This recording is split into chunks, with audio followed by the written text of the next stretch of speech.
Audio recording for this meeting has begun. All right, thanks everyone. So thank you for letting me MC our little exercise there before we actually got started on the webinar. My name is Leanne Bryan. I'm the Program Integrity Manager here at the National Center on Subsidy Innovation and Accountability. Welcoming all of you to our national webinar, Maintaining CCDF Program Integrity in a COVID-19 World. I'm excited to see representatives in our attendee list from states, territories, and several tribal grantees. Thank you all for joining. I'm definitely excited to be sharing our material with all of you today. The Office of Child Care and the National Center on Subsidy Innovation and Accountability have been hosting these webinars for the past several years, and we're really looking forward to continuing them into 2021. For those of you that are new to this webinar series, we try to highlight lead agency strategies that support the use of internal controls and fraud prevention strategies within child care and development programs. The benefits of program integrity strategies are always at the forefront for me, and as stewards of public funds, all of our CCDF lead agencies have a responsibility to examine program accountability measures and really see what's working, which strategies can we improve upon. Just a couple call logistics before we really jump into our slides. We are always hoping for an interactive session. We're going to take breaks for questions and answers, and we'll also be facilitating some of our discussion today. Slides were sent out, a PDF of the slide deck, about an hour ago via email to everyone that had registered, I think as of this morning. But we also have a variety of program integrity resources available in our resources pod, and I believe the slide deck is resource number 8. Yep, so if you would like to print that quickly, that's the resource that you would like, or that you want to download. The phone lines are open. They are, air quotes on. However, you all are muted. If at any time during the presentation you'd like to raise your hand to ask some clarifying questions, we can take you off of mute and have those questions asked and answered. But in the meantime, feel free to use the chat box. That's going to be our primary form of discussion this afternoon. I think I touched on everything there. If anyone has any registration issues or issues throughout the webinar today, please reach out to Heidi Freimiller. She is going to be our back of the house helper today. All right. So this slide shows some of our program integrity subject matter experts here at the National Center on Subsidy Innovation and Accountability. Next to me there is Janae Broadway, program integrity specialist and subject matter expert, along with Michael McKenzie, also program integrity subject matter expert.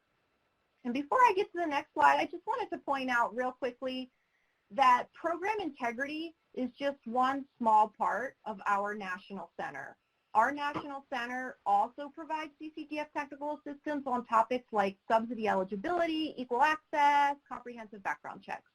So I know a lot of you continue to participate, quarter to quarter, and we'd love you for that. I just wanted you all to know that there are other TA areas that our center focuses on. And with that, I'm going to turn it over to Monaquin Huggins. Monaquin is the Division Director for OCC's Oversight and Accountability. Thank you so much, and I'm here. Can you hear me? Yes, ma'am. Thank you. Thank you. I've been on, and for some reason, I had technical difficulties, but I could hear you say, "Where is Monaquin?" So I'm here, and thank you so much, and I apologize for being late this afternoon. But I just want to say to everyone, we're so glad to have so many of you join us today for our National Fiscal Year Program Integrity webinar series. As you know, the CCDF regulation requires lead agencies to have effective program internal controls in place to ensure integrity and accountability while maintaining community of services. And we all understand that this has been a very irregular year. It has been many challenges and that COVID-19 has required states, territories, and tribes to put additional policies and processes in place in order to ensure that providers have the necessary means to continue to operate in a safe environment and at the same time are able to continue services to families so that they can receive child care. The webinars are our way of delivering ongoing technical assistance to our grantees that support the effective administration of the program. So I think you'll hear throughout the webinar this afternoon, we want this to be interactive. We also want it to be webinars that we continue to provide technical assistance to our grantees, and webinars that are focused on subjects that really are of interest to you. So I'm sure they'll ask for feedback as we go through or at the end of the webinar series. So before I turn it back over to the presenters, I just want to say on behalf of the Office of Child Care, we want to wish you all a safe and healthy holiday season. We know that, again, 2020 has been a trying time for all of us, but together we're working hard to really provide the services to our children and families as well as keep our own families safe. So with that, I'm going to turn it back over to our presenters for this afternoon, and I do apologize for being tardy. Thank you. No problem. Very well said, Monaquin. Thank you so much. All right, let's get to our agenda. We're going to start with a little bit of an overview of program integrity, but really drilling into the importance and benefits of implementing those program integrity strategies within your CCDF programs.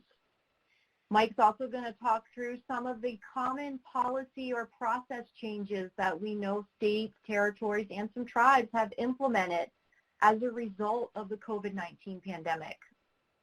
And we're going to turn it over to Janae, and she's going to share some strategies related to maintaining integrity as those program changes occur. So which strategies can you all be thinking about as you're implementing these changes? And next, we're going to have Wisconsin. Wisconsin's Department of Children and Families is going to share some of the good things they've been doing in their state. Very happy to have Wisconsin with us today. And we'll kind of wrap up with some resources that are available for you all, either for download or via web link, and talk about what's going to be next in our webinar series. So with that, I'm going to turn it over to Mike. All right. Thank you, Leanne, and welcome, everyone. Great to see so many participants this afternoon, over 170 I see now. And across the nation, saw some folks from California, from Oklahoma, from New York, South Carolina, as Leanne said, territories and tribes as well. So thanks for joining us today. So let's start out by having a brief discussion about what program integrity really means for CCDF. We're going to break that word combination apart first.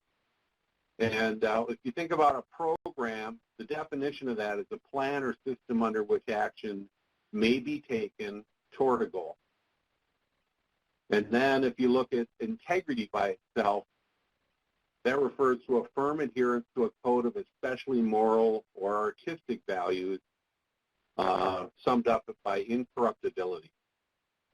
Well, we put these two words together for our job, and when you put program integrity together, it really means the system or process put in place to ensure a firm adherence to regulatory requirements of the CCDF program in this case.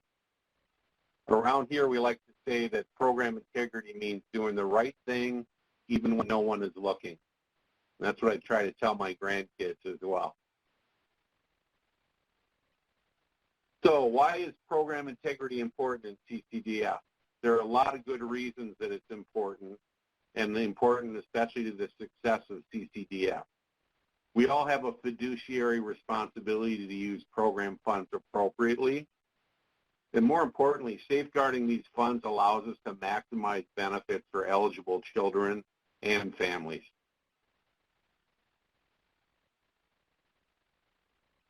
Program integrity means making sure the right people get the right benefits for the time that they are eligible.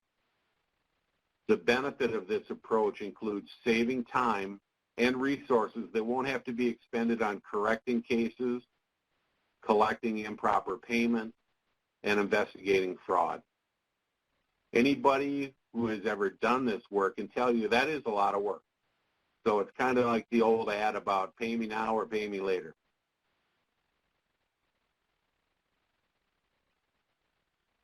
I'm going to spend some time with the next several slides touching on some common policy and process changes that agencies have been making to adjust to doing business right now in light of the COVID-19 pandemic.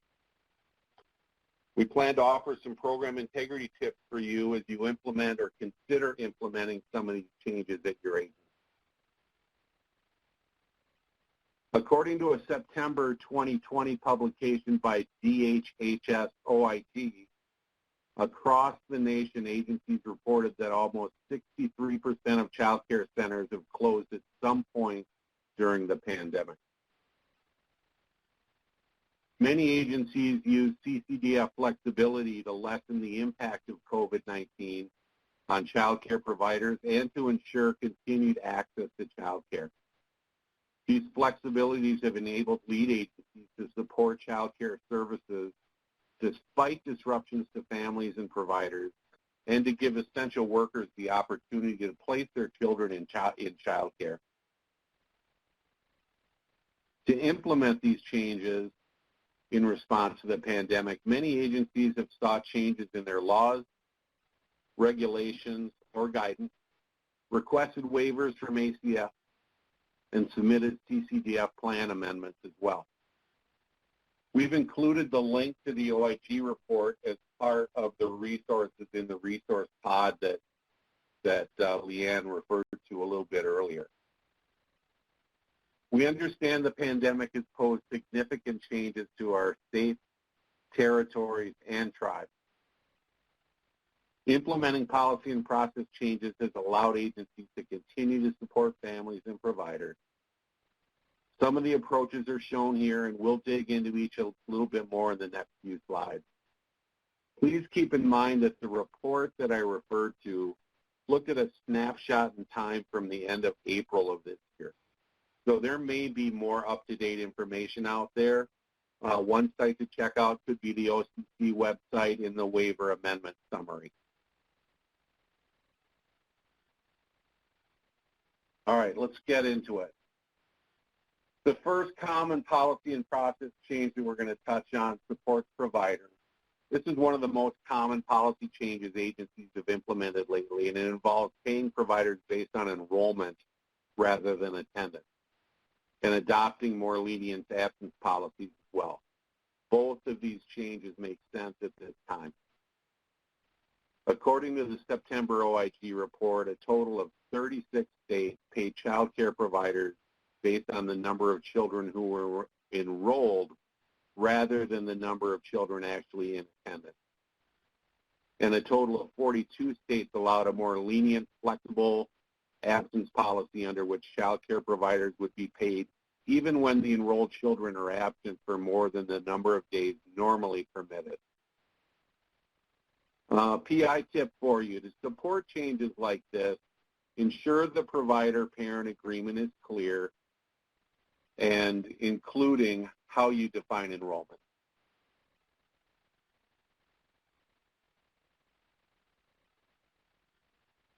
Another common practice right now that supports providers is the increased use of supply building grants. These grants can help promote stability for providers and provide incentives for serving children of essential work. ACF Informational Memorandum number 2020-01 states that lead agencies may provide temporary grants to impacted providers to retain the child care supply during periods of closure. So a number of agencies have taken advantage of that. Just remember, as you craft these agreements, be sure to keep in mind the deadlines for obligating and spending CARES Act funds, And it's also a good idea to establish a method for tracking where and how grant funds are used, regardless of whether it's from the CARES Act or not.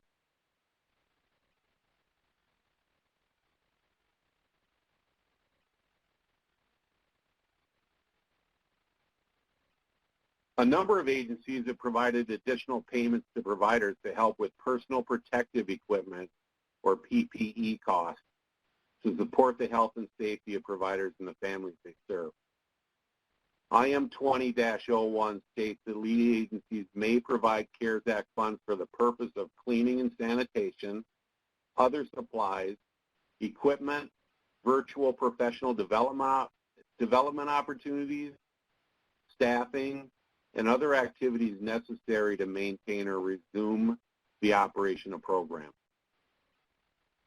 So if you're considering additional payments for PPE, we suggest that you require providers to maintain documentation of PPE purchases to verify that the funds were used appropriately.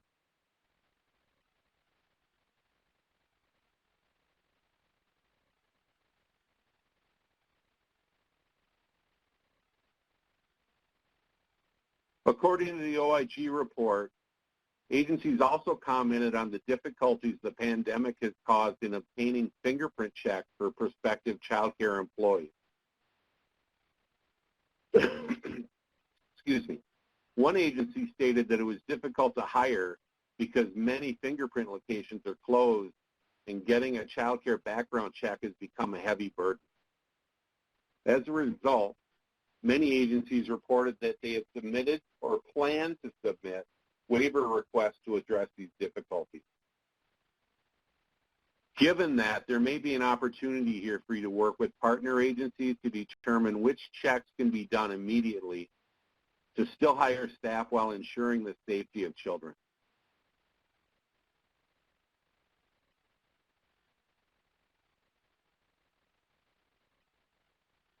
In terms of prioritizing care and waiving some income requirements, the OIG report offers some interesting stats as of September of this year. It states that 25 agencies enrolled newly eligible children. For example, children of individuals designated as essential workers during the COVID-19 pandemic. 16 agencies established new priority rules that would, for example, give children of essential workers higher priority for placement in some child care facilities. 19 states waived their income eligibility requirements for protective services. States have the option to waive, on a case-by-case basis, the income eligibility requirements for children who receive or need to receive protective services, such as the children of essential workers. These changes ease the burden for families, offer providers incentives for serving children of essential workers, and assure care for these children. If you go this route, make sure that there are system or manual checks in place to recognize the waive income requirements, especially if eligibility overrides are used at your agency. Keep in mind you may need these records for audit purposes in the future anyway. Regarding tribes and this policy change, one common change for tribes is the ability to serve the children of essential employees regardless of their status as Indian children. So it allows them to serve children of essential employees even if they're not a member of that tribe.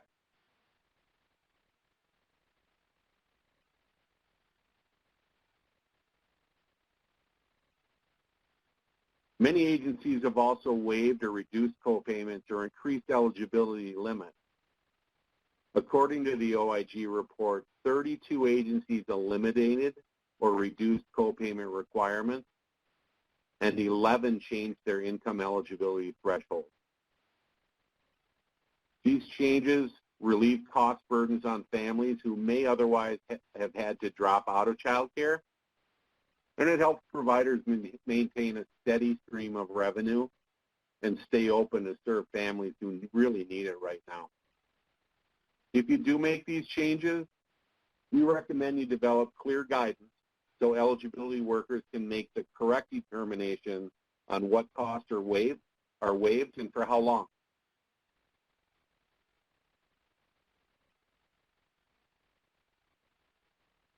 Finally, some agencies have chosen to redefine working to include activities such as seeking employment, participating in community service, or a similar activity in order to ease employment requirements for accessing subsidies at this time as unemployment climbs. From the OIG report, we learned that a total of 8 agencies had changed their definition of working, which allowed families to be eligible for CCDF while they were still attempting to find work, participating in community services, and engaging in similar activities. And 23 states lengthened the designated period for job searches. One way to mitigate any confusion related to a change like this is to collaborate with your workforce agency. It's going to help to clearly define and communicate those requirements for participating in these activities. From a tribal perspective, as a reminder, tribes with medium and large allocations may have the option to implement a categorical eligibility policy where all children in the service area are eligible for child care assistance regardless of that family's income or work status. This is an option that's available to all tribes with smaller allocations. If you're looking for more information about this policy, please contact your regional program specialist.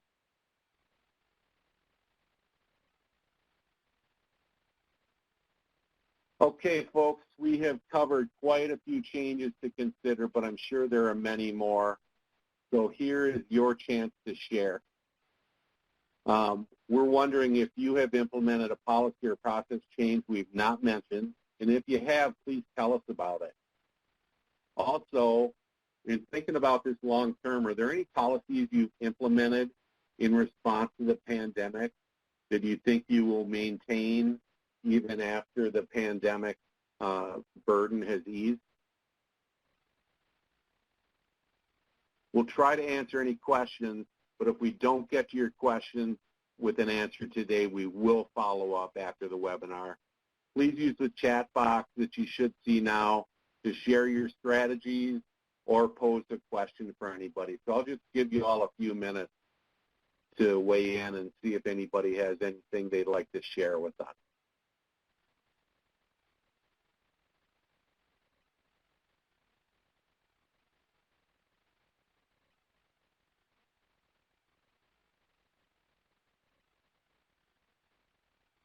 I know we threw a lot at you in a short period of time.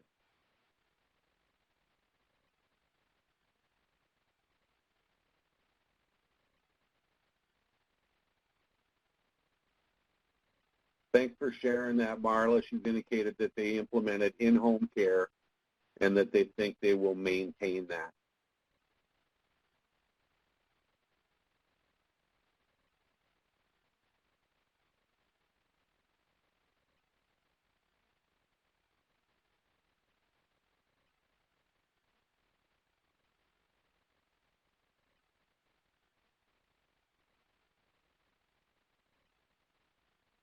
And Monica indicated that their agency waived all co-pays. I'm not sure where you're from, Monica. I'm sorry.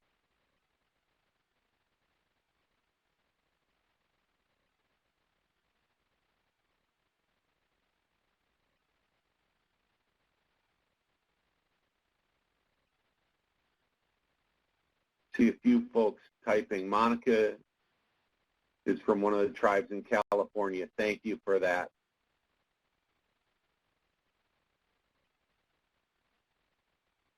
Going to go just a couple of more minutes. See a few folks are still typing.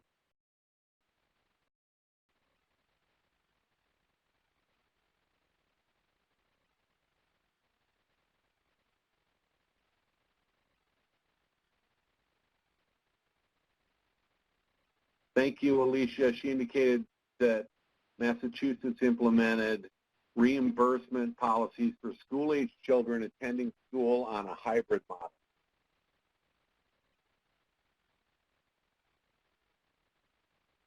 Getting some great feedback here, folks.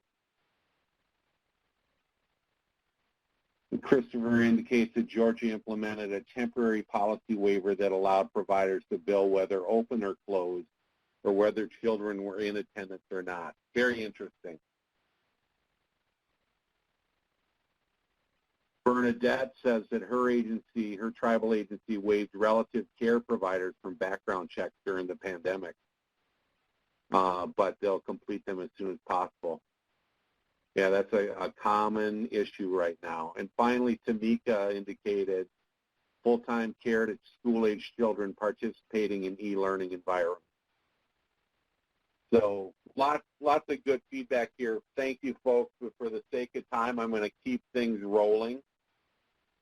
At this time, I'm going to turn it over to Janae Broadway. She's going to offer you some tips on maintaining integrity as program changes occur. Janae, are you on the line? I am. Thanks, Mike. Thank you.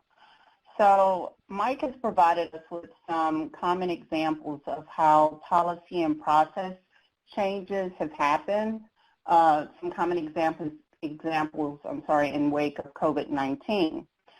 And now we'll discuss some general strategies and other considerations for maintaining integrity. In addition, we'll also go over a few specific integrity strategies related to payment accuracy, contracts and agreements, and error rate reporting. So let's begin. All right. So at a high level, we've identified 6 activities that an agency may implement as part of their integrity efforts as it relates to program changes. Now, for purposes of this webinar, we'll call these activities, since they are all connected, our Program Change Integrity Circle. Within the circle, the activities include commit to the change, which means that the agency and the individuals within the agency commit to the change. Commitments, which may include implementing the change in a timely manner, implementing the change specific to the need, goal, or mission, and 3, developing a change performance measurement. We also have in the circle, plan and implement. Part of ensuring success of your program integrity efforts is having an appropriate and relevant strategy specifically for program changes. Next, we have assess risk. After implementing changes, it is important to review those internal controls and identify areas of risk or potential risk, and then to mitigate those areas. Next in our circle is evaluating the outcomes. So this is looking at those program changes and modifying activities in the areas that present challenges. And lastly, we have the monitoring activity itself, which circles all activities. The monitoring activity allows for an agency to be informed on the success or challenges in the change, whether it's at the level of commitment, planning, implementation, risk assessment, or evaluating the outcome. Continuously monitoring takes into account the systems, the processes, and policies that may require additional changes. And the monitoring activity also provides an opportunity for agencies to improve their program activities. So as I go through the next few slides, we'll look and see how these activities fit in the objective of maintaining program integrity. So as we begin, we'll begin with one of my favorite strategies, which is the analysis, which is usually done with a group of people I like to call the think tank group. So agencies can utilize the think tank activities to conduct an analysis of the current or proposed policy or process changes and any related alternatives. This can be done by developing questions relevant to who, what, when, where, why, and how. and then answering those questions candidly, because remember, integrity is the goal. So let's go through the purpose of these questions. Beginning with the why question. The why question should assist the agency in identifying the problem or need. A very simple why question is on your screen. Why is the change needed? While the question is very simple, the answer can actually vary. For instance, the change can be because of a regulation change, an administrative change, a community need, health emergencies such as COVID-19 or natural disaster. Next, we have the what.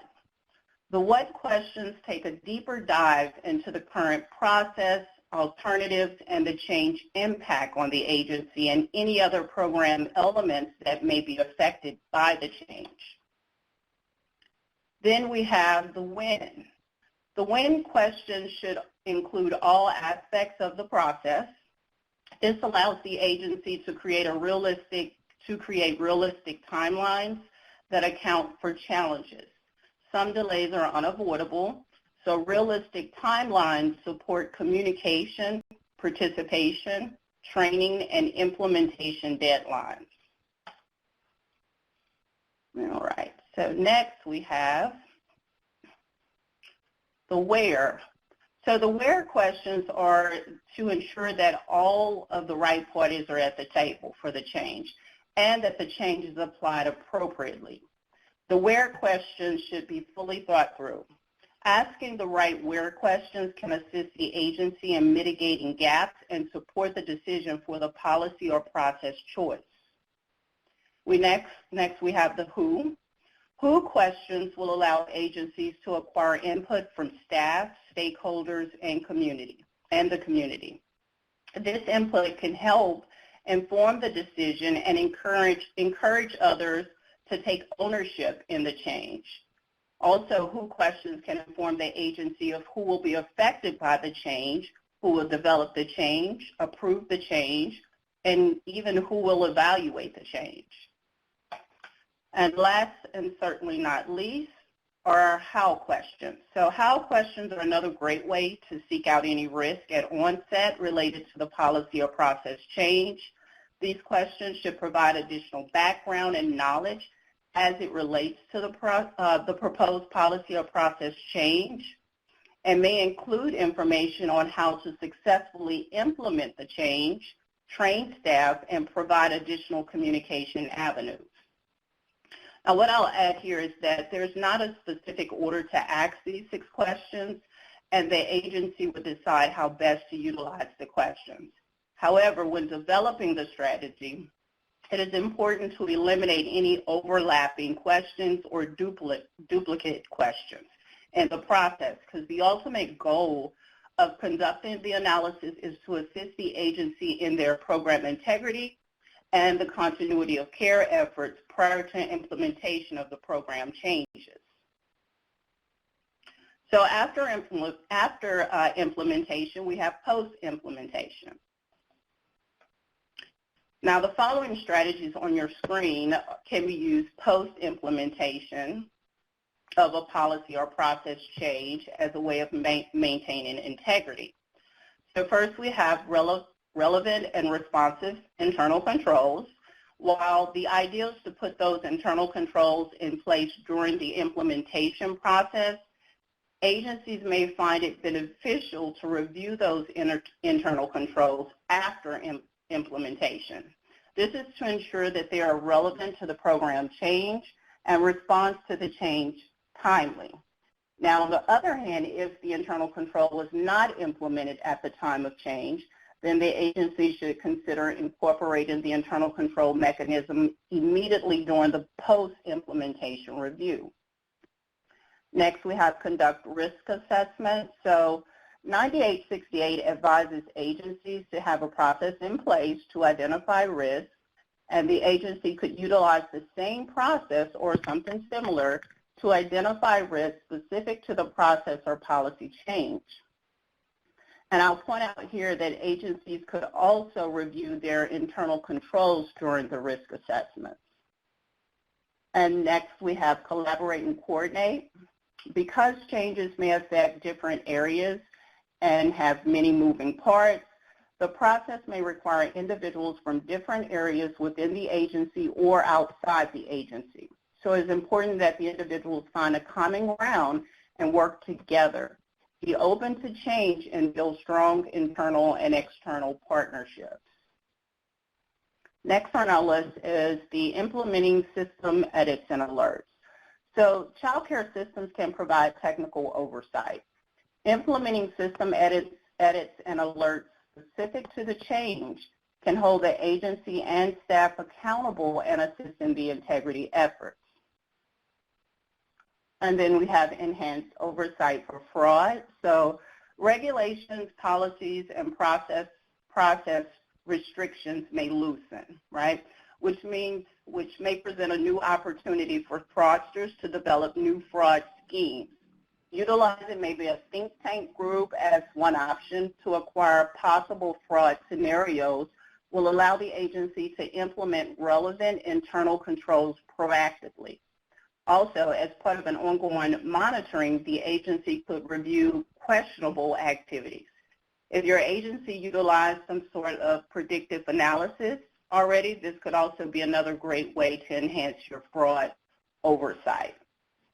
And lastly, we have here ensure transparency. So changes can open agencies up to scrutiny.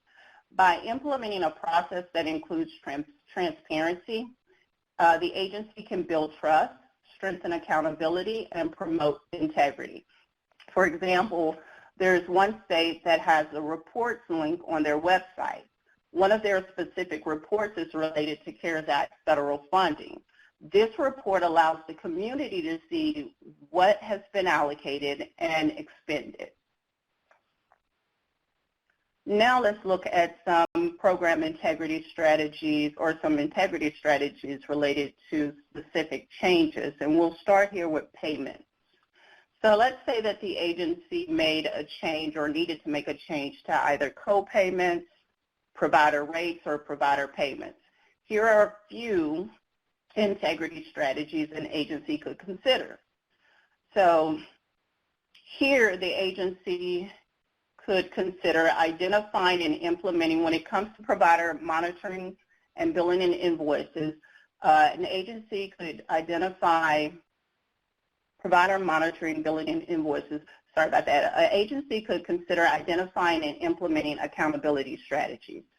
So when payments change, there's more than likely going to be some sort of requirement with the change, even if you're paying by enrollment.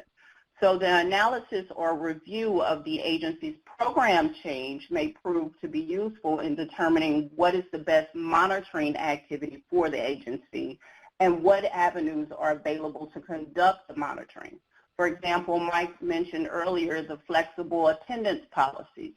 Here, the agency could consider data sharing with licensing or food nutrition to acquire attendance records for random review or random reviews, or obtaining information directly from the provider as part of a quality review.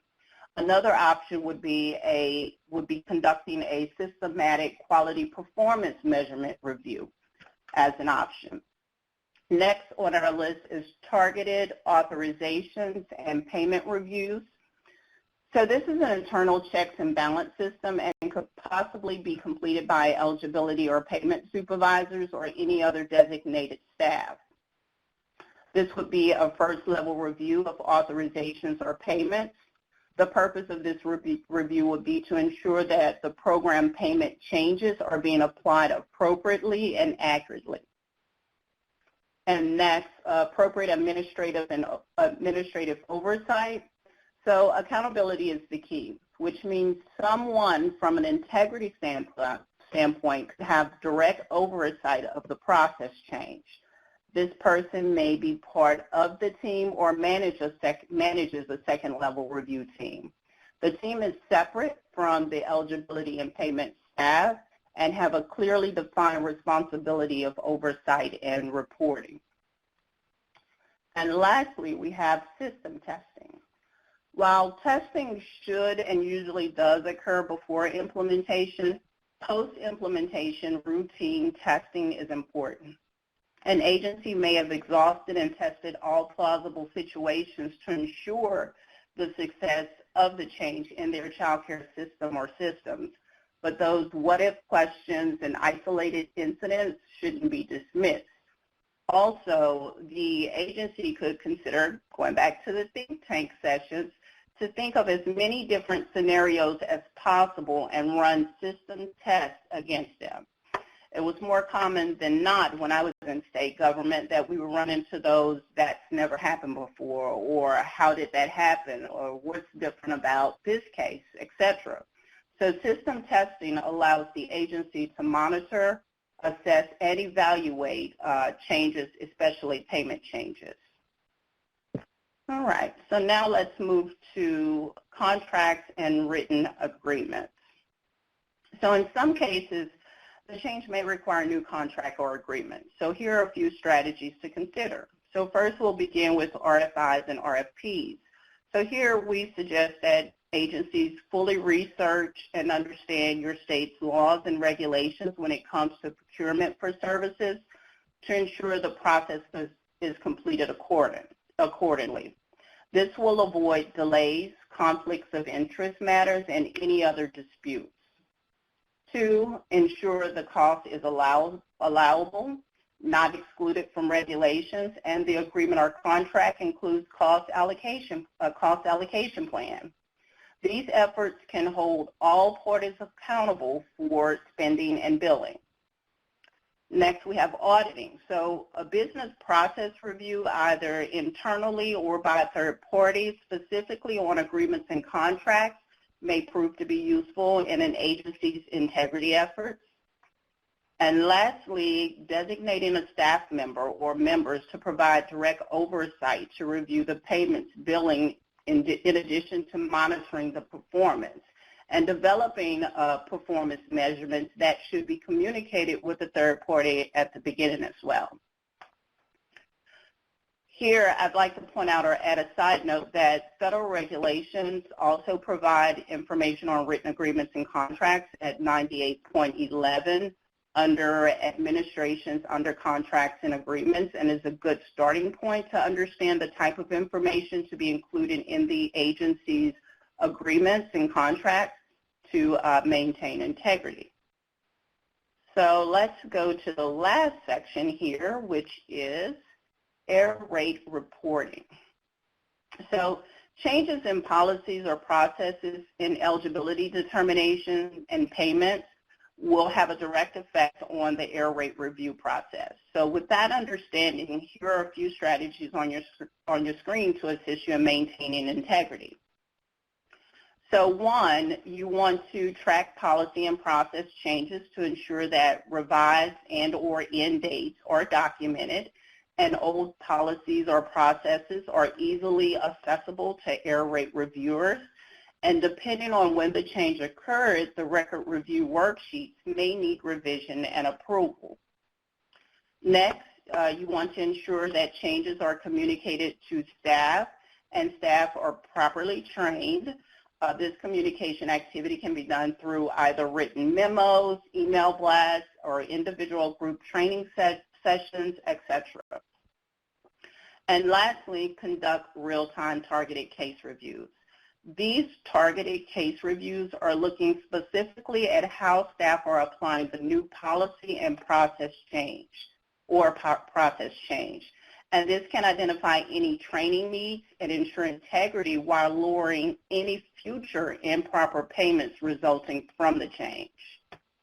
And I do believe that brings us to the end of maintaining integrity as program changes occur. So let's talk about it. So on your screen, you'll see 2 questions and 2 chat boxes. We'd like you guys to respond and communicate with each other on. The first question is, does your agency have a documented process when changes are needed? And if your state does not, then you can say we don't and we're working on it, or we do, and share with the group, how you guys develop that process or how that process looks. And then the second question is, how does your agency monitor or evaluate program changes? And these are general questions. So this could be applied to any given situation, whether it's because of COVID-19 or general changes that may need to occur within the agency. And I'll give you guys a moment.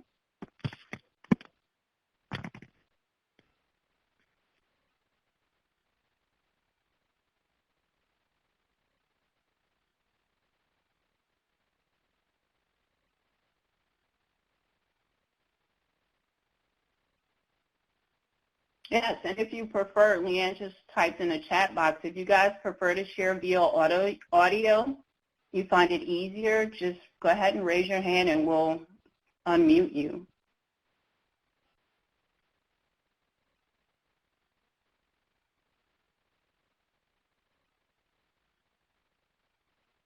Penny Bradford indicated that I hope I don't destroy, Osage Nation has a written policy for policy changes. That's awesome. And Harriet indicated Connecticut issues policy transmittals to our subsidy vendors. So I assume that means that you guys have a third party that disperses or is the process. Can you talk a little bit about that, Harriet?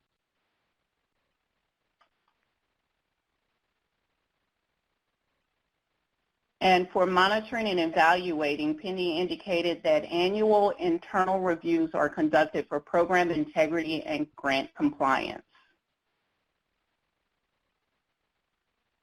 Janae, I can jump in to help clarify for Connecticut real quickly. They do have a subrecipient for subsidy determinations and payments, and that is United Way of Connecticut. So they issue their policy transmittals to their subrecipient whenever they're making changes. Oh, thank you for that, Leanne. First. It looks like Frank from Massachusetts indicated that its policy guidance was updated September 29th of this year.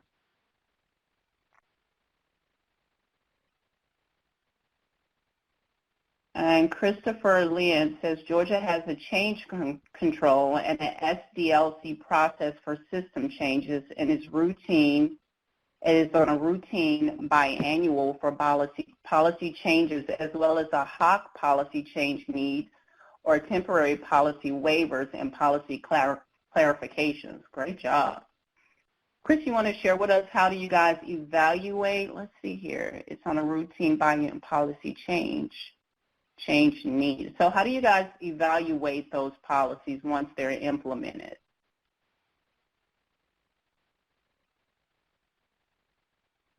Or processes?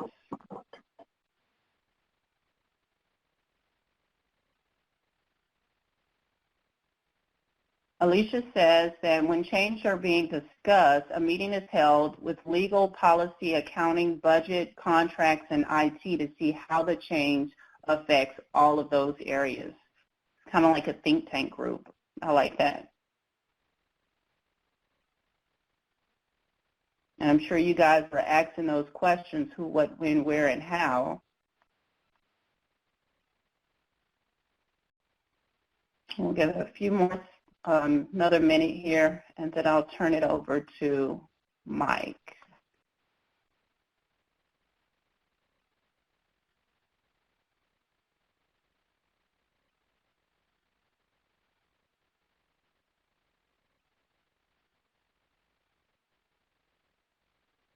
All right, so Christopher responded, GA evaluates changes by setting up reporting and data analysis before the changes are implemented. Most changes are dependent on the system changes, so there should always be a data component we can monitor.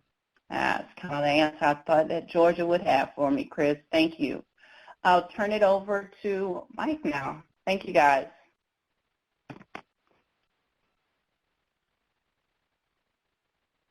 All right. Thank you, Janae.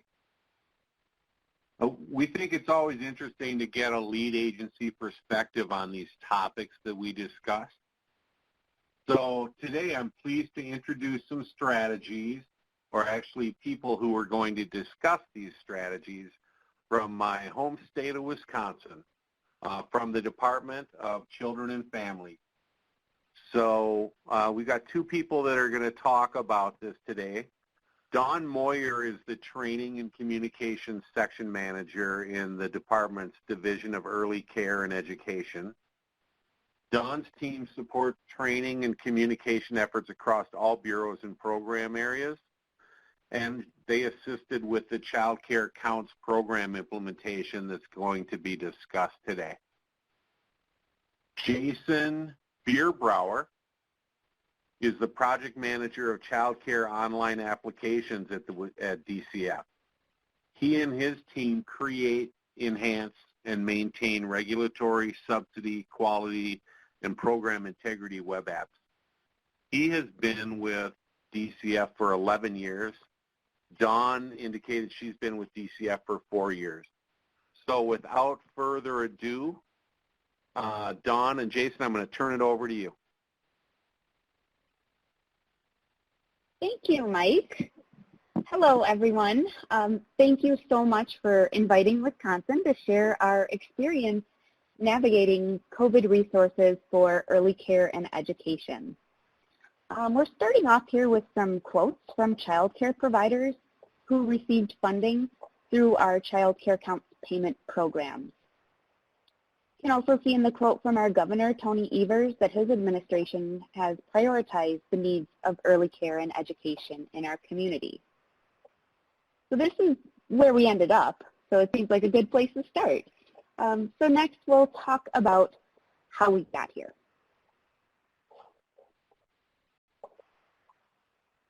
We're going to walk through Wisconsin's COVID-19 response to child care providers and how we kept program integrity in mind throughout the development and implementation of this program.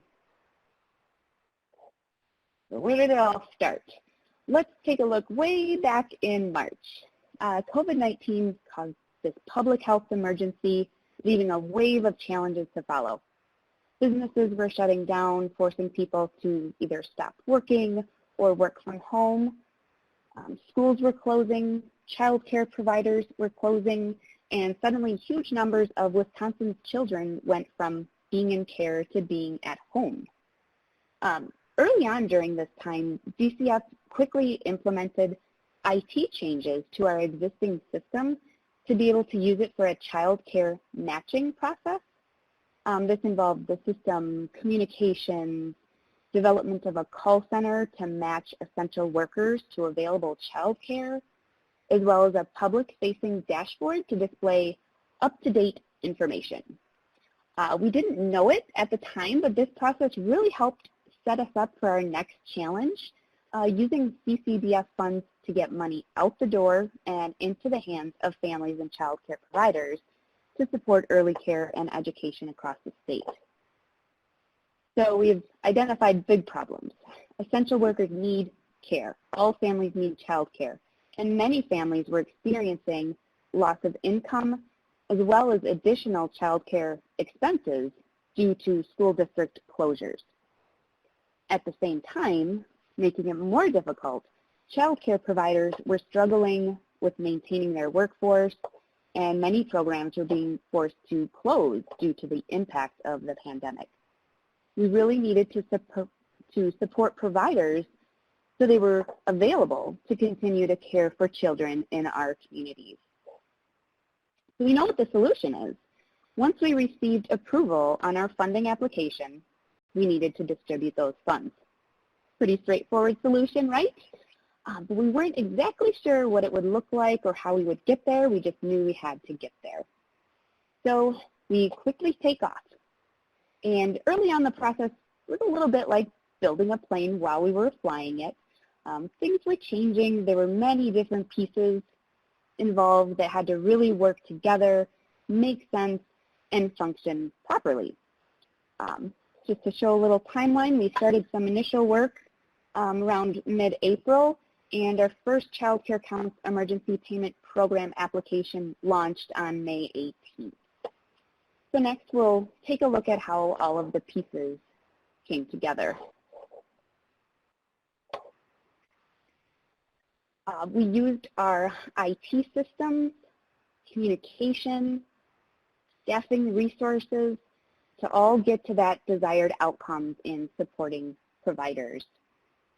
Up near the top, you'll see how it was really important that we were continuously learning and evolving. Sometimes that involved system enhancement here or there, or strengthening our guidance and communications to providers. This approach really helped us move through each round of our funding to support our outcomes and make sure that we were aligned with the intent and the execution of the program funds. We also kept a close eye on program integrity throughout the process in the development of our IT system, careful consideration to crafting our program terms and conditions so that those were strong, didn't have any holes within them, and we could always rely on having consistent communication to get the money out the door in an equitable, user-friendly, and timely manner.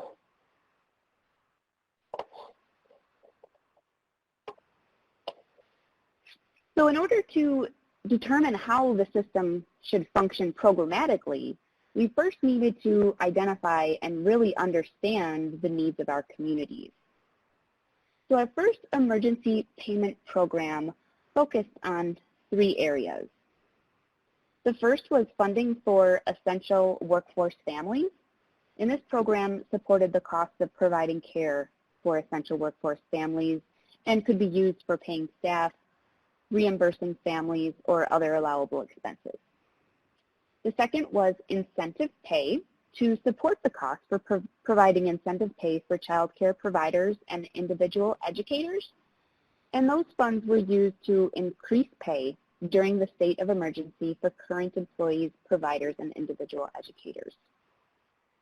The third was support for temporarily closed programs. This supported the cost of retaining staff and reopening those programs. Those funds had to be used within 30 days of receiving funding and were for paying staff, reimbursing families, and other expenses.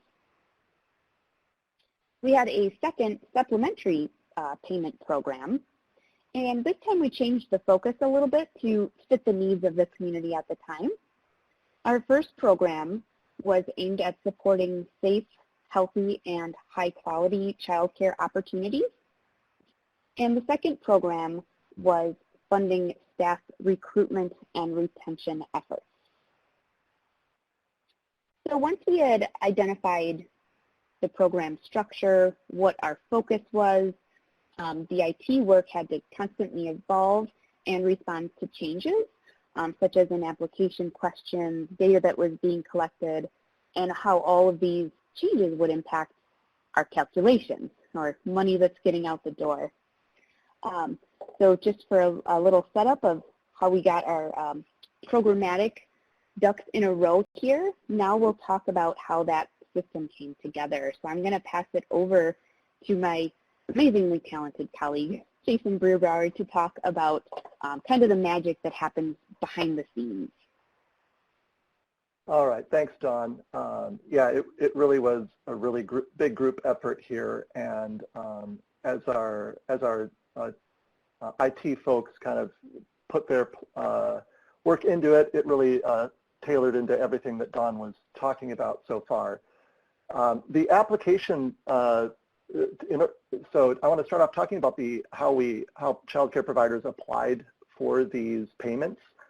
And in Wisconsin, we decided to make it an online-only application system because that would help us have a number of pieces in place in terms of timeliness of payments and assurance of accuracy, as much greater assurance of accuracy of information in the application and calculation.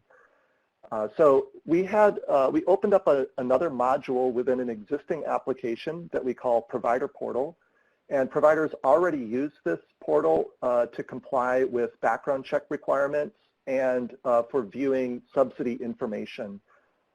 So they already knew it well.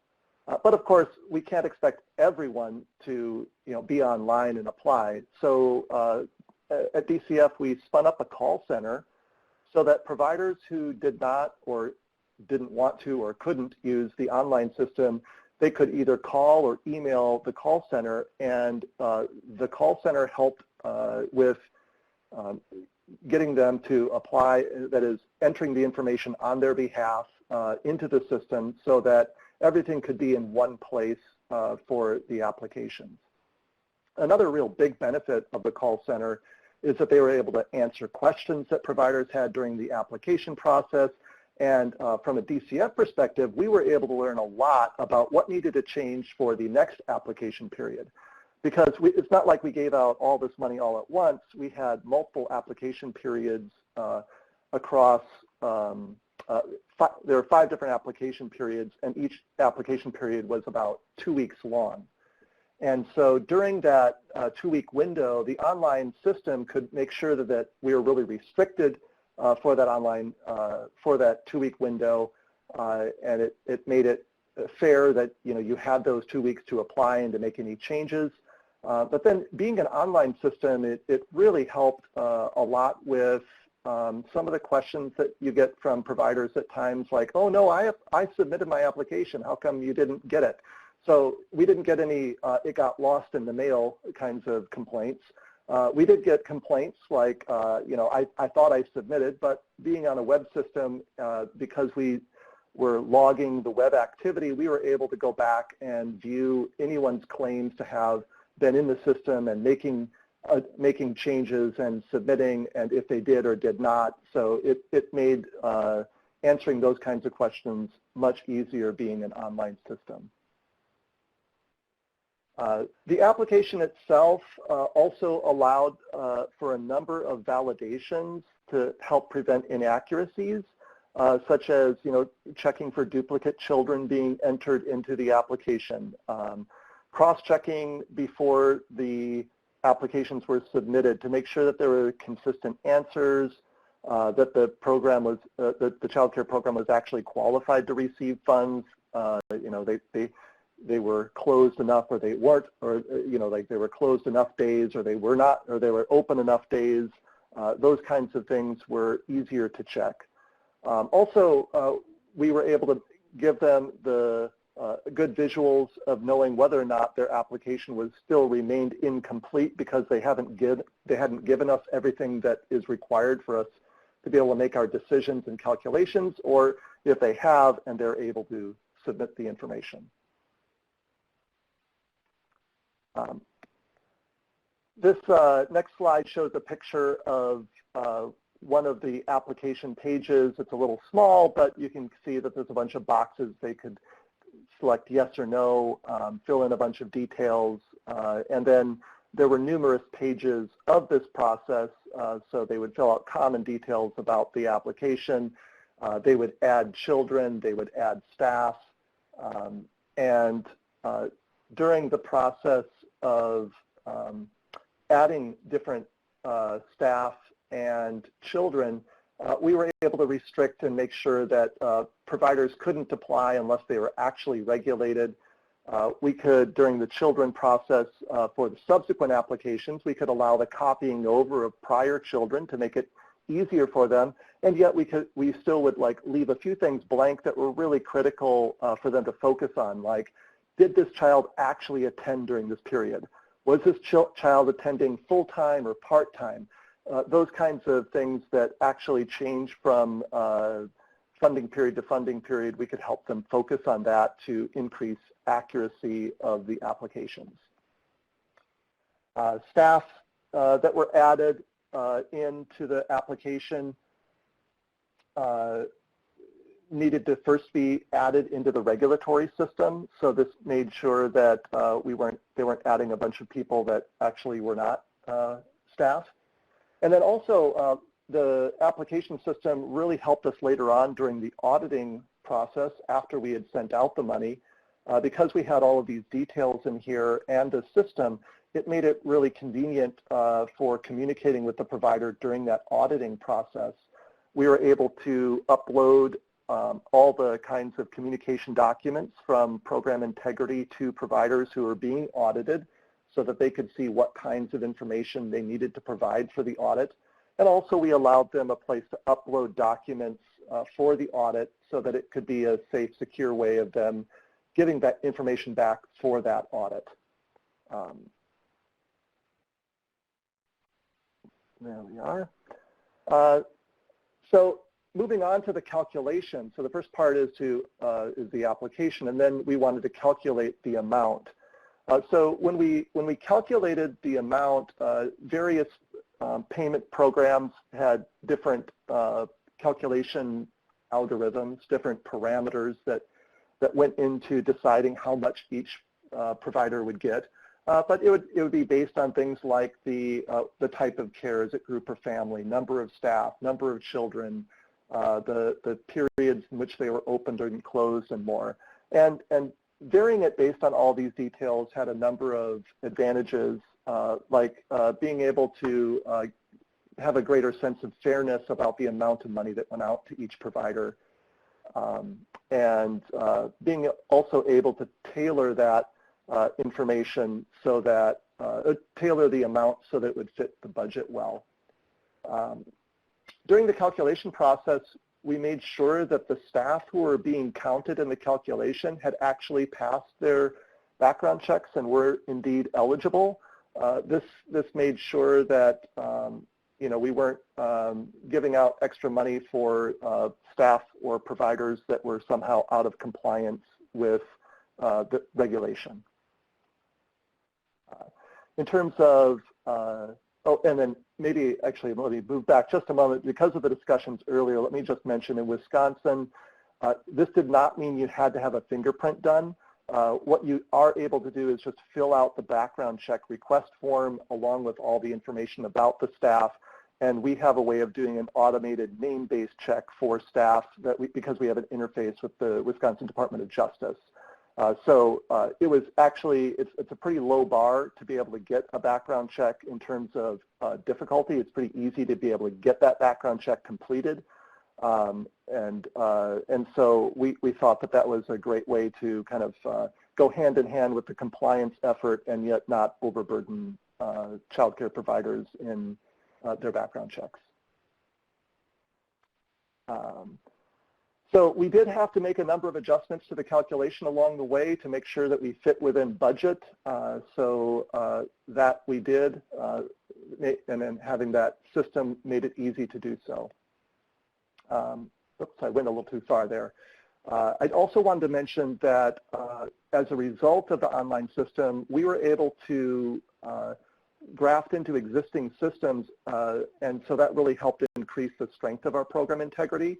For example, in our subsidy system, we have a vendor where we pay child care providers, and so a parent swipes an EBT card, or they call in to a phone number to make a payment for an amount of money that's credited to their case, and then that money goes to the providers through electronic transfer of funds, and we were able to graft into that system so that we made our payments through that system, and that allowed us to pay 95% of providers through direct deposit and left only about 5% of them that we needed to pay through check, which really helped speed up the process of getting payments into the hands of providers, and also helped out with the program integrity ends of things, knowing that we were getting money to the right people. And then finally, the final part that I want to talk about with the IT side of things is the reporting itself. So we have a business intelligence area at DCF that put together some really great pages for viewing the actual amounts that went out. And so this allowed us to be really transparent with everyone of how much money went out and to whom. There are particular buttons on this page that allow you to see how much money went out to a particular child care provider and for which payment program, and then a number of really visually appealing summaries at the state level and program level. So this is a publicly available site. If you just Google child care counts, In Wisconsin, you'll be able to see these pages and see how the money went out and how we were giving a feel-good and yet informative approach to sharing these details. In addition to all that, it really protected a lot of our staff from needing to answer questions about that are really common, and so people could go and grab that themselves. With that, I will hand the baton back off to Dawn, as I've done many times throughout this process. It's great working with you, Dawn. Thanks. Thank you, Jason. Jason shared kind of how this all happened behind the scenes.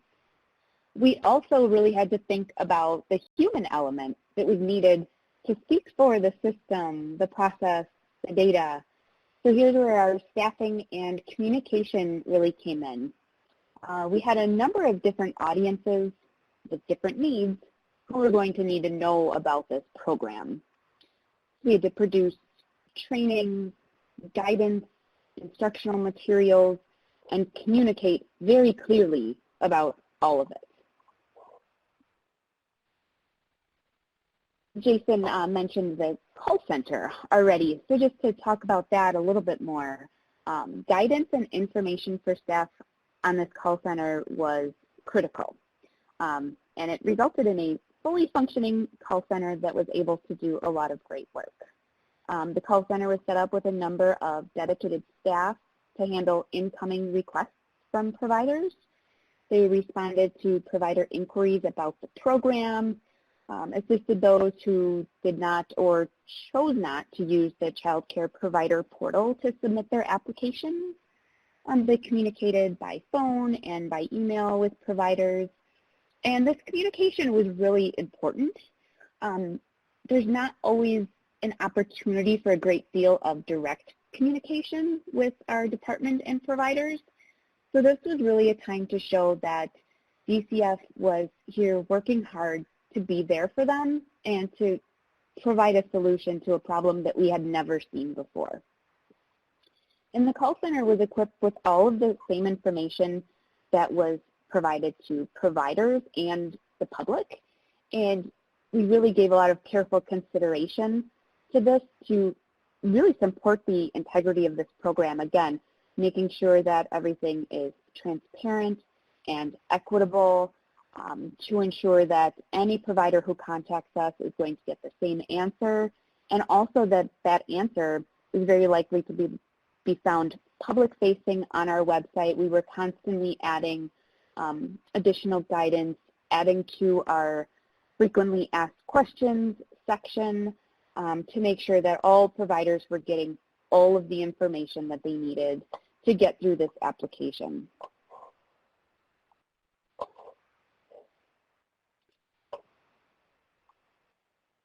So kind of circling back to our end goal, we really needed to support families in our communities, and we needed to support these child care providers who really needed so much during this really difficult time. And we can see that the Child Care Call Center played a very important role. They responded to roughly 2,000 and counting, because it's still happening, inquiries from child care providers and stakeholders. They continue to support providers to upload documents that they've then identified to be selected for a program review, as Jason mentioned. So our call center is still there to help them get their documents uploaded to our system so that we can do our checks and balances as well. The call center was also really instrumental in helping providers not only navigate the application, but to understand the process and be very well aware of compliance with the terms and conditions. So again, kind of going back to the integrity of the program, making sure we had very solid, very clear terms and conditions for providers who received the funding and what that could be used for. The call center also sent out reminder emails to providers who started but didn't complete their application. And there was always a flow of communication with call center staff and others working on the project to ensure that everything was accurate and consistent. as well as keeping records of all of the phone call and email inquiries that we received. And we had a large number of communications for providers and the public. It was important that our communications were solid and conveyed this well-developed system that was ready to work for providers. The goal was really to take the complex work that was done behind the scenes and make it accessible and easy to understand. We did a number of listserv email messages out to providers, social media posts, press releases, direct outreach from licensors and certifiers as well as our partners to get the word out. And we also wanted the public to know about the important work that was being done to support the early care and education community. And again, we always had that, eye on the integrity piece of this program to ensure that all messaging was reliable, consistent, understandable, and provided equal information to anyone who was interested in hearing about it.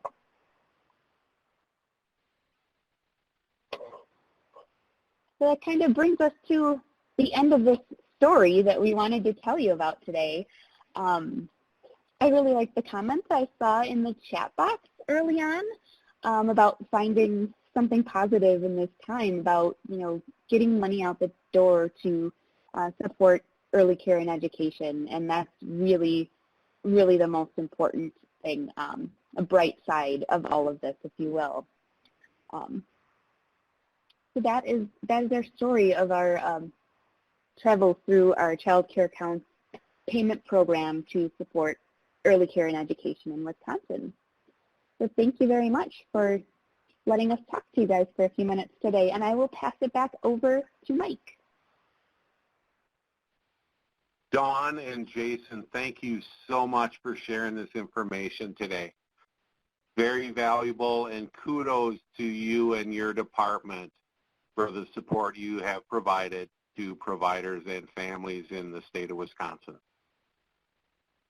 Okay, folks, we are going to open up the chat room one more time for a few minutes to see if anyone has anything else to share.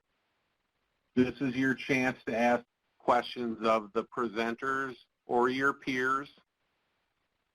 If you have a request for other strategies you'd like to learn more about in the future, this is your chance to insert that as well. You'll have a chance with the evaluation at the end of our presentation too, but if you want to add it here, you can.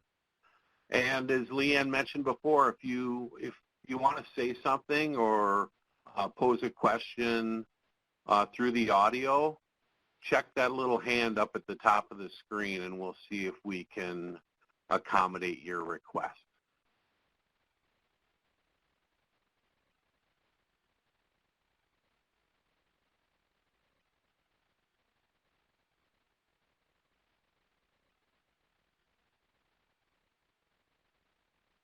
And you can make your entries here, folks, just in the general chat that you see down below.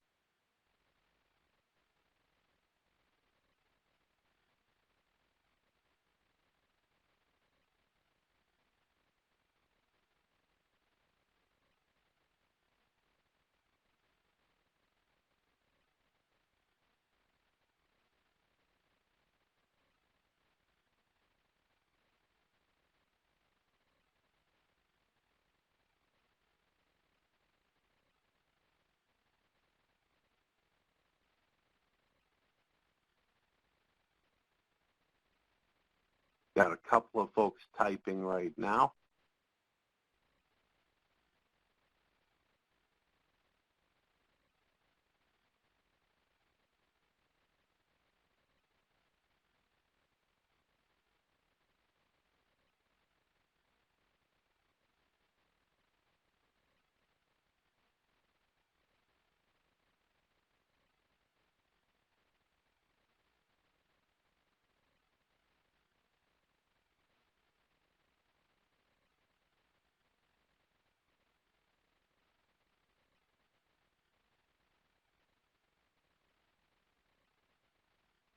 So I see Michelle Bissett asks, will there be an audit on the funds like food and nutrition completes after disaster?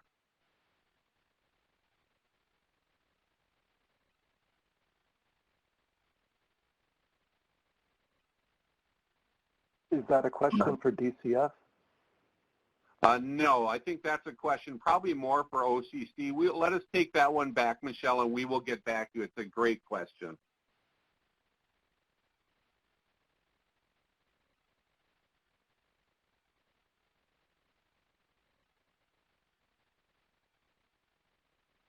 And other than that, most of the comments, honestly, were about the great presentation by Dawn and Jason, so thank you for that. We've only got 4 minutes to go, folks, so given the fact that there were no other questions, we're going to start to wrap this up.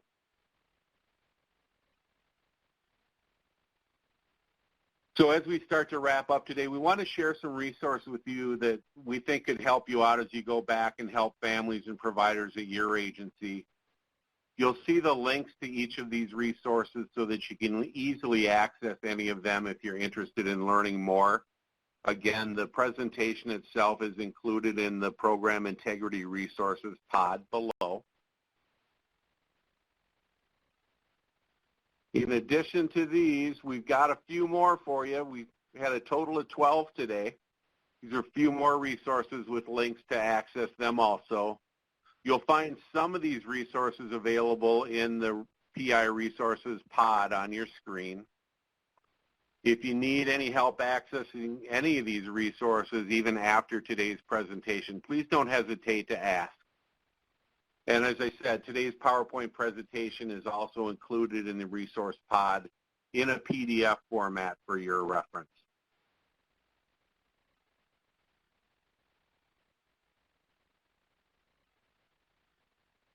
So what's next? Well, first, we just want to make sure that we ask you to take just a few minutes before you log out today to complete the evaluation that we will display in just a minute or two when the presentation is complete.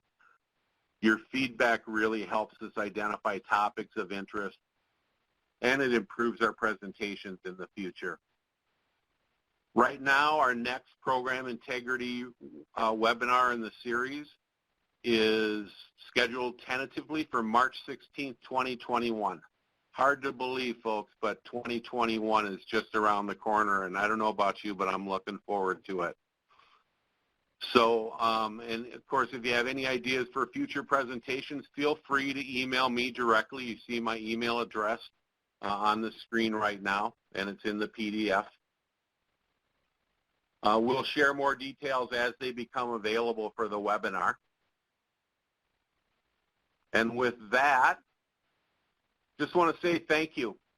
Thanks for taking an hour and a half out of your busy schedules and participating in our webinar today. We really appreciate it. Again, thank you to Dawn and Jason for a great presentation today. And please, everybody, have a joyful and safe holiday season and a happy new year. Thank you so much.